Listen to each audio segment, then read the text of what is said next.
Z mano je Žan Nekrep, podjetnik, svetovalec, predavatelj za večji zaslužek preko interneta. Živjo, Žan. Zdravo, hvala za vabilo. Z veseljem, prvič pred našo kamero. Ob začetku projekta, pravzaprav vas najbrž velikokrat pokličajo ljudje ob začetkih svojega projekta. Tako, ja. Zdaj sploh na internetu se kar dogaja, tako da je kar zanimivo. Ja, kakšno je bilo za vas leto 2020, glede na to, da je svet šel pospešeno na internet, kjer ste pa vi na pol doma? To je bilo za vas potem uspešno leto?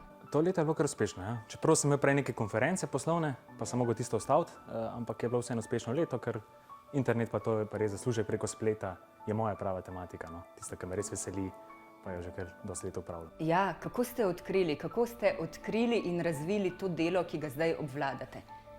V bistvu sem 2002 začel svojo prvo spletno stranjo, takrat najpovezave.com, torej povezave do drugih spletnih strani. Potem sem 2005 naredil eno top 100 najbolj obiskanih spletnih strani v Sloveniji.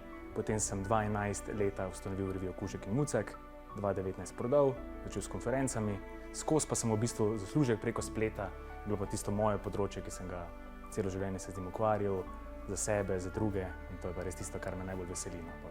In kaj je bil vaš vir znanja? Je bila tujina, so bile to knjige, so bile izkušnje, srečanja z ljudmi? Kaj vas je naredilo v to, kar ste? V bistvu ogromno izobraževanje v tujini, poslušal sem ogromno predavanj, se združil s takimi ljudmi, prebral sem res nešteto knjig na tem področju. Dosti je bilo pa prakse, res preskušal sem stvari, ogromno krat naredil neke napake, neko stran ustanovil, ki ni delala, ni šla dobro, in sem se na podlagi nekih izkušenj ogromno naučil. Zdaj vsi delamo napake, ampak a imate kakšno napako, ki vas je res drago stala? Pa mogoče, da ste imeli na drugi strani pa od nje še večji dobiček, kot vas je drago stala?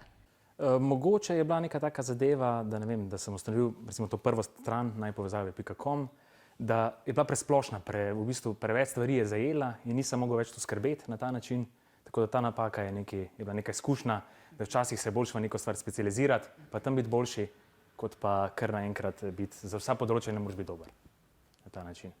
Koliko ur na dan ste potem na internetu? Ves čas, ne?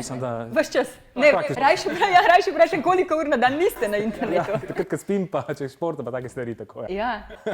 Kako recimo vi gledate na delovnike ljudi, recimo še vedno večina ljudi, 8-urni delavnik, povprečna plača, kako vi gledate na njih? Prvo spoštujem vsakega, ne glede na to, kaj opravlja, kje opravlja in tako naprej. Mi je pa res škoda, ker vidiš, da dosti ljudi to ne veseli, pa lahko bi za bistveno manj dela naredili bistveno več. Tako da jaz upam, da je mogoče ta kriza COVID-a, karkoli se pač to imenuje, da so podjetja spoznala, da so rezultati pomembni, da lahko ljudje delajo kjerkoli želijo, da je v bistvu tisti rezultat bolj važen kot število ur, ki jih v bistvu narediš. No, YouTube je eden izmed kanalov, preko katerega vi pravite, da se da priti do dobrih zaslužkov. Mogoče na kratko, kakšne priložnosti ponuja YouTube? Za posameznike prepoznavno zaslužek. Neprepoznavnost, govorimo o zaslužku. Tako. Za posameznike torej zaslužek je opcija, ne vem, lahko se sami pojavljajo pred kamero ali pa recimo zvoke narave, se striže neka frizerka, karkoli se lahko naredi, tako da ogromno nekih priložnosti tukaj na tem področju.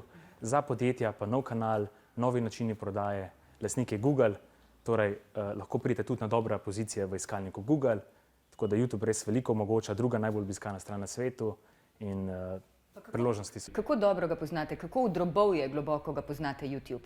Jaz mislim, da ga kar dobro poznam, tudi moji kolegi so med najbolj uspešnimi YouTuberji v Sloveniji, ogromno anonimnih Slovencev, ki se ne predstavljajo, pa so v YouTubu v svetovnem merilu in za vse te večinoma ali svetujem ali jim pomagam, ali se med sabo pogovarjamo pa tako naprej, tako da dobro ga poznam.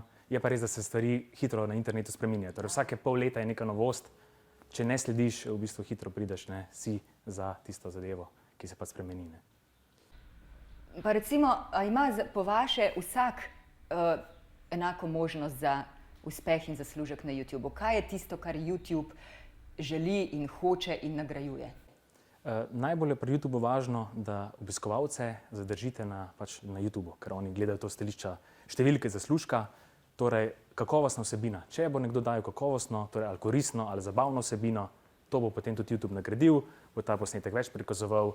Druga opcija je pa recimo oglaševanje, kjer pa lahko z plačanimi oglasi prideš v bistvu do ljudi in prodaš neko zadevo, karkoli nekaj brezplačnega in na ta način dobiš nek tudi zaslužek v končni fazi.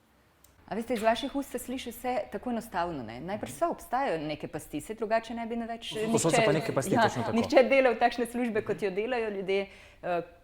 Problem je, ker ljudem manjka nek fokus, mislim, neko stvar, prvič, fokus je ena stvar, ki je treba pač imeti pri te stvari, pa pravega mentorja, moraš točno vedeti, kaj delati. Zdaj, če samo na YouTube nalagaš 1000 posnetkov, pa ne veš, kako ga optimizirati, kako napisati naslov, kako preverjati konkurenco, v bistvu, da si vzameš, pa res narediš ogromno dobre vsebine, potem ne moreš nič narediti. Tako da res je treba imeti pravega mentorja, pa seveda potem tisto početi. To pa v bistvu mentor je pri vsaki stvari zelo pomemben.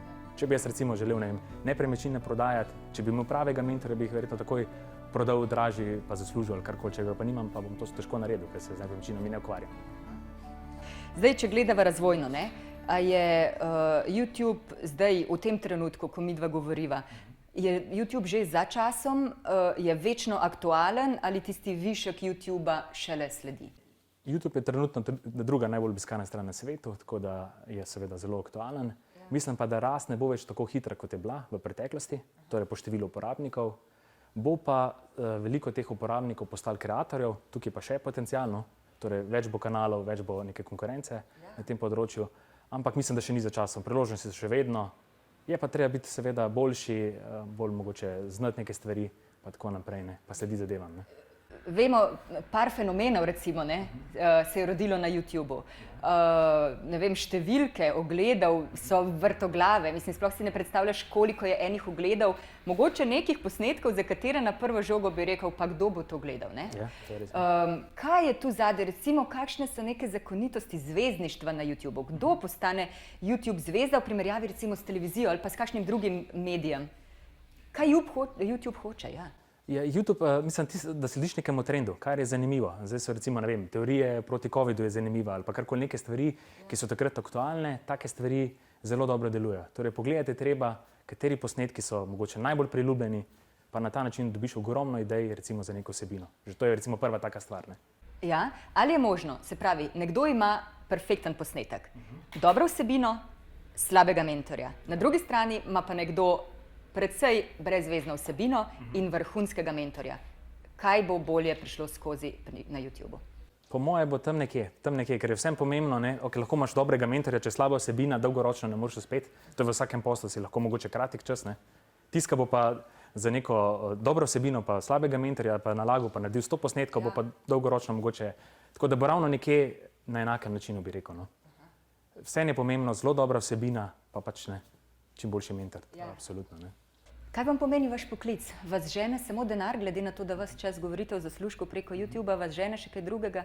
Najbolj važno mi je, da delam tisto, kar me veseli, da to res rad počnem, ker vidim, da ljudem res pomagaš, da jim narediš nekaj, da lahko zaslužijo, da spremenijo življenje na bolje. Tako da, pa da imam v bistvu tudi nekaj časa. Na internetu je fajn, ker lahko delaš kjerkoli želiš, nisi vezan na prostor, nisi vezan na čas, mora biti pa pač nek rezultat. Tako da najbolj važno mi je, da me res veseli to, kar počnem. Ja. Najbrž ste marsikaj tudi dali skozi v življenju. Na vaši spletni strani sem zasledila, ko sem brala en kratek življenjepis, imeli ste tudi kakšen padec, srečali ste se z, kaj ne rečem, čutkom nesamozavesti, no saj gremo vsi skozi to zdaj ni nič nenavadnega, ampak vseeno, kako daleč je šlo to pri vas? Kakšna kriza vas je takrat doletela, ko ste že bili v javnosti kot podjetnik predstavljeni, ne? Nisem pričakoval, da bo tudi neka negativna mnenja v bistvu ljudi, no. Sploh, ker govorim zaslužek na internetu, to je taka tematika, mogoče malo tabu, no, ker šola nas uči, deli 8 ur na dan, hodi v službo pa tako naprej, ne. Tukaj pa je ravno nasprotno, kažem pa tudi v praksi delam, tako da ta negativna mnenja v bistvu so mogoče, ne. Pa tudi v otroštvu sem bil zelo bolan, košarka nisem mogel igrati, v bistvu so rekli, da pač zaradi zdravja nisem mogel. Pa tako ogromno se mi stvari nekaj dogajalo, ampak mislim, da so me te stvari utrdile, da sem pol iz tega, no, postal to, kar sem danes in vsaka izkušnja sem zelo vesel, da sem. Kam ste se obrnili, da ste prišli spet do tiste svoje moči? Ste se obrnili po pomoč, ste se obrnili vase, ste poiskali to na kakšen drug način, da ste spet si upali priti v javnost, ne? Ker ste se vmes čisto umaknili? Tako čisto sem umaknil. V bistvu ta knjige, branje, te stvari, pa druženje s takimi pozitivno mislečimi ljudmi, to me je res pomenilo. Tudi te goste, ki sem imel v tujini, pa tako naprej, iz tujine, ker so prišli v Slovenijo, to mi je dal res tak elan, pa ne, na ta način, tako da največ v bistvu druženje pa branje. Ja, ko človek stopi v tujino, najbrž dobi, ne, mislim, se smo že vsi bili v tujini, ampak dobi eno tisto olajšanje, ne, da te tujina ne gleda skozi drobnogled, ne gleda, kako las vsak narobe stoji ali kaj takega. To... Ja, tako mislim, vidiš, da imaš neko znanje, da ga lahko ponudiš ljudem, da je vse ogromno. Ne. Včasih se ljudem mogoče preveč osredotočamo na neko mnenje eno od neke 100 množice, tako da res je treba pogledati celotno sliko. Ne. Zdaj vam bom postavila eno malo neprijetno vprašanje. Zakaj mislite, da vam ljudje nekateri ne verjamejo? Recimo tudi to je moč prebrati na spletu. Enostavno, da vam ne verjamejo. Zakaj? Ne poznajo vašega dela ali je kaj upravičenega tu ali neupravičeno? Jaz mislim, da največ, tako kot sem pogledal te komentarje pa tako na internetu o meni, pišejo tisti, ki res zadeve ne poznajo, ne preverijo. Jaz v bistvu vsako leto objavljam točno v bistvu, kaj delamo na Amazonu, vsako leto lansiramo izdelek, na YouTube pokažem, koliko na Facebook investiramo. V bistvu vse podatke vsako leto dam javno gor, tako da dvakrat na leto, to je eden izmed redkih v Sloveniji na tem področju, ki to delam. Tako da res vse pokažem in vsako leto naredimo. Neznanje torej je zadej. Neznanje, mogoče pa tudi je neka miselnost pač ljudi. Šola nas to uči, cel sistem nas to uči. Želi pač od nas, da neke stvari delamo po nekem ustaljenem postopku. Ja, no, ko sva pri mentaliteti. Jaz vem, da recimo pokrovitelji, sponzorji v tujini že zelo veliko dajo na YouTube. Medtem ko v Sloveniji še vedno ne. Se pravi, če si na televiziji nekaj pomeniš, če si na YouTubu je lahko vsak. Je kaj narobe z našo mentaliteto oziroma bi bilo dobro kaj nadgraditi na tem področju?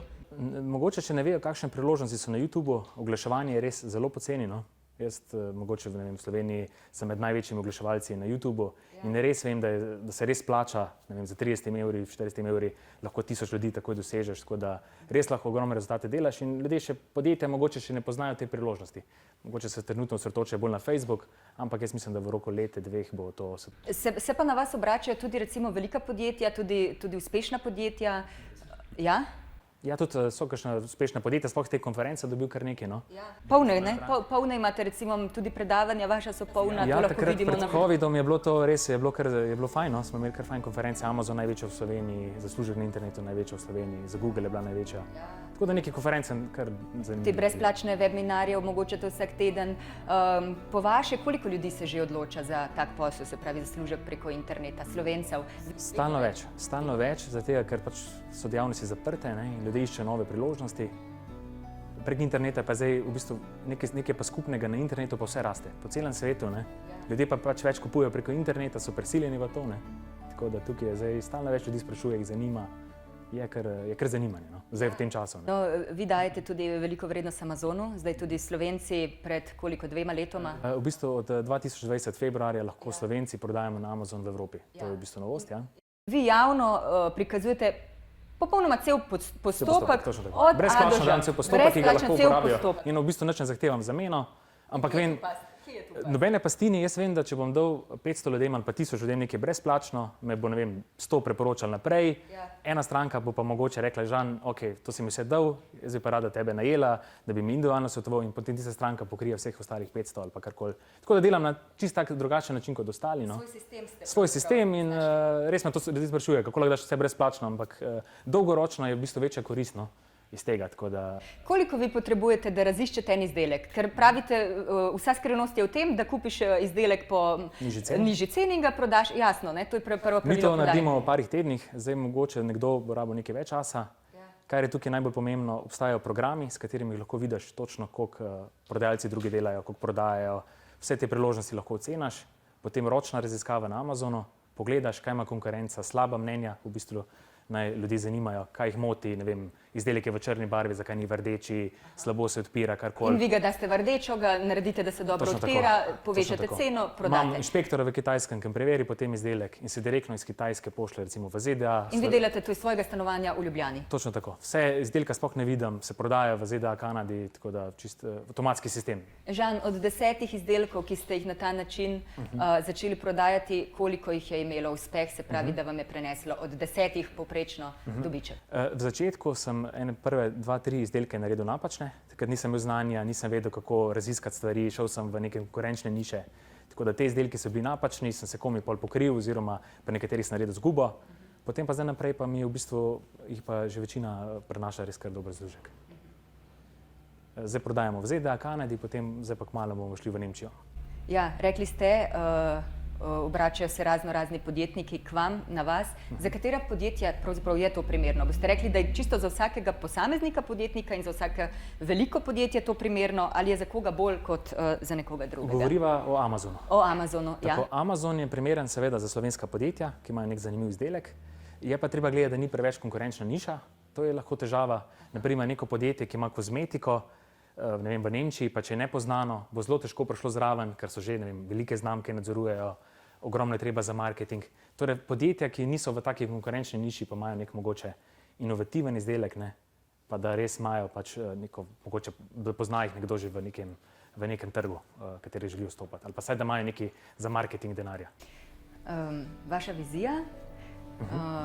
Se vam odpira že kaj novega, kar bomo v bližnji prihodnosti od vas izvedeli, slišali? Zdaj sem šel na področje na Hrvaško, Nemčijo, je naslednja, rad bi šel, ne vem, na 40-50 držav po svetu. Mislim, rad bi čim več držav, no, delil to znanje, brezplačne webinarje, vse te stvari o Amazonu, YouTubeu, Facebooku, Googlu, pa tako naprej. Najbrž imate še veliko za povedati, ne? Ta najin kratek intervju je mogoče kapljica v morje vsega znanja, izkušenj in vsega, ne? Ja, nekim mislim, da imam, seveda. Ja.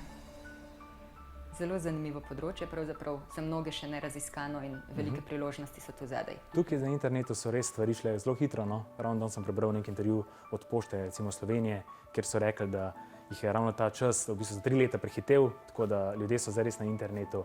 Na internetu se dogajajo izjemne stvari, ogromno stvari raste, tako naprej, tako da priložnosti so tukaj take, ki so pred časom še sploh niso bile, no. Je več moških, ki so strokovnjaki na tem področju kot žensk? Trenutno mogoče malo več moških, ampak tudi ženske se zelo odločajo, tako da sta na bolje. Torej, internet del vaše usode. Kako razumete usodo, verjamete vanjo? Jaz mislim, da ima vsak mogoče neko začrtano pot, no. Je pa res, da se mi zdi, da lahko malo vplivaš na to, pa neke pozitivne, probaš pozitivno stvari gledati na ta način, pa da mogoče malo prilagodiš.